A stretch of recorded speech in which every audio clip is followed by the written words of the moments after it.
ایک بات بڑی ضروری ہے، وہ میں نے آپ سے ضرور کرنی ہے۔ ایک آیت ہے قرآن پاک کی سورۃ بقرہ پہلا سپارہ آیت نمبر 120۔ اللہ تعالیٰ نے ایک حد بیان کر دی، فرمایا وَلَن تَرْضَىٰ عَنْكَ الْيَهُودُ وَلَا النَّصَارَىٰ حَتَّىٰ تَتَّبِعَ مِلَّتَهُمْ۔ فرمایا یہ یہودی اور عیسائی تم سے ہرگز راضی نہیں ہوں گے۔ یہ قرآن ہے اور سادہ ترجمہ تفسیر کی بھی ضرورت نہیں۔ یہ معاہدے کر لیں، محبت کے وعدے کر لیں، یہ تم سے راضی نہیں ہوں گے۔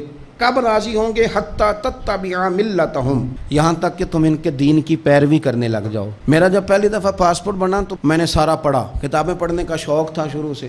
اس کے ہر صفحے پہ لکھا ہے کہ سوائے اسرائیل کے، یعنی آپ پوری دنیا میں یہ سبز ہلالی پاسپورٹ لے کے جا سکتے ہیں، خبردار اسرائیل آپ یہ پاسپورٹ لے کے نہیں جا سکتے۔ یعنی اتنی نفرت کسی ملک سے کہ اس پر لکھ کے چھاپ دیا ہر صفحے پر کہ یہ پاسپورٹ سوائے اسرائیل کے ہر ملک کے لیے کارآمد ہے۔ میرا سوال ہے عرب کے ان لیڈروں سے جنہوں نے اسرائیل کے ساتھ معاہدہ کیا، مجھے بتاؤ تمہیں فلسطین کی بیٹیاں بھول گئی نا ساری کی ساری؟ تمہیں وہ ماں بھول گئی نا جو مسجد اقصیٰ کے دروازے پہ کھڑی ہو کے چیخیں مارتی تھی اور کہتی تھی کوئی علی کو خبر کرو کہ میری بچیاں قید میں ہیں؟ وہ بھول گئی؟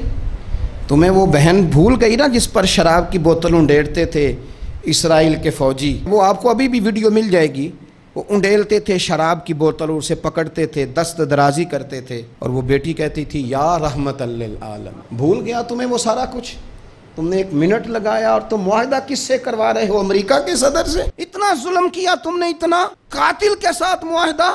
کیا سمجھتے ہو فلسطین والوں کا کوئی والی وارث نہیں؟ سنو، میرے رسول کریم صلی اللہ علیہ وسلم نے فرمایا میرا کوئی مالدار امتی دنیا سے چلا جائے، پیسے جائیدادیں چھوڑ کے جائے تو اس کی اولاد میں بانٹ دینا، لیکن اگر اس کے ذمہ قرضہ ہو تو میرے پاس آ جانا، میں اپنے امتی کا قرض ادا کروں گا۔ جس کا کوئی وارث نہیں ہوتا مدینے والا اس کا وارث ہوتا ہے، میں قرض دوں گا اپنے امتی کا۔ کیا سمجھتے ہو فلسطینی لاوارث ہے؟ صبح قیامت نبی پاک تم سے سوال کریں گے، تمہیں اللہ کے حضور حاضری دینی ہے۔ کیوں نہیں صلح کرتا اسرائیل فلسطین کے ساتھ؟ لبنان کے ساتھ دوستی کیوں نہیں کرتا؟ شام سارا کٹ گیا اسرائیل کی وجہ سے، آج تمہیں خیال آیا ان کے ساتھ معاہدہ کرنے کا؟ ہمیں سبق پڑھاتے ہو، خدا سے ڈرو۔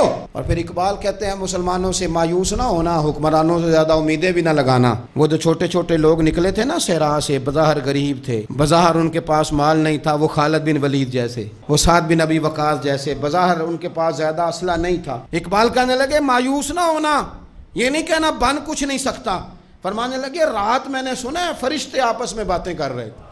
واہ اقبال، تیرا بھی انداز کتنا نرالا ہے۔ کہنے لگے رات فرشتے آپس میں باتیں کر رہے تھے، میں نے سن لی ہیں۔ بھلا وہ کیا کہہ رہے تھے؟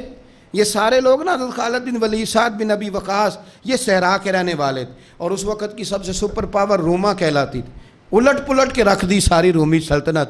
تو اقبال کہنے لگے رات فرشتے آپس میں باتیں کر رہے تھے کہ سنا ہے پاکستان کے، ہندوستان کے مسلمان جوان مایوس ہو گئے۔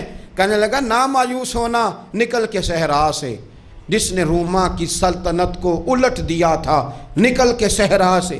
گرمی دیکھو اس شعر کی، ولولہ دیکھو اس مرد کا جو مصور پاکستان ہے، نکل کے صحرا سے جس نے روما کی سلطنت کو الٹ دیا تھا، سنا ہے میں نے یہ قدسیوں سے، وہ شعر پھر ہوشیار ہوگا۔